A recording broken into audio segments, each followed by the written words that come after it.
గబ్బర్ సింగ్ చేసినప్పుడు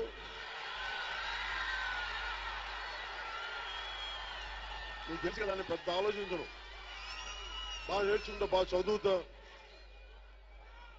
కానీ గబ్బర్ సింగ్ చేసినప్పుడు ఒకడు ఎలా ఉండాలి ఇది వచ్చింది అంటే నాకు తెలియదు. ఒకరోజు ఏమన్నా రోడ్డు మీద వెళ్తా ఉంటా, ఒక ఆయన వేసుకుని తడుచుకుంటా ఉన్నాడు ఇట్లాగా. నాకు అనిపించింది అత్యంత ఒక 10 రూపాయలు 15 రూపాయలు పెడితే దొరికే టవలు. అంటే సామాన్యులకు దగ్గరగా ఉంటాడు ఈ పోలీస్ అనేది చెప్పడానికి నేను వేసుకున్నాను ఆ టవల్ ఆ రోజున గబ్బర్ సింగ్. వాస్తవానికి ఆ రోజు వేసుకున్నప్పుడు పార్టీ రాజకీయాలకు వస్తానో లేదో, ఎప్పుడు వస్తానో లేదో నాకు తెలియదు, కానీ ప్లాన్ చేయలే.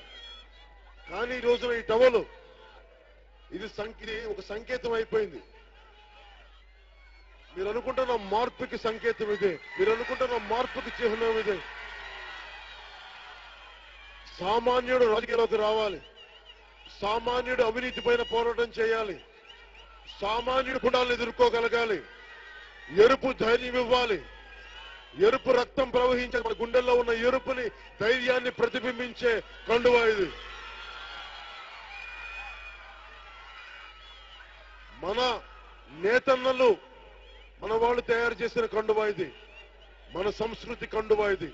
అందుకనే దీన్ని తీసుకున్నాం.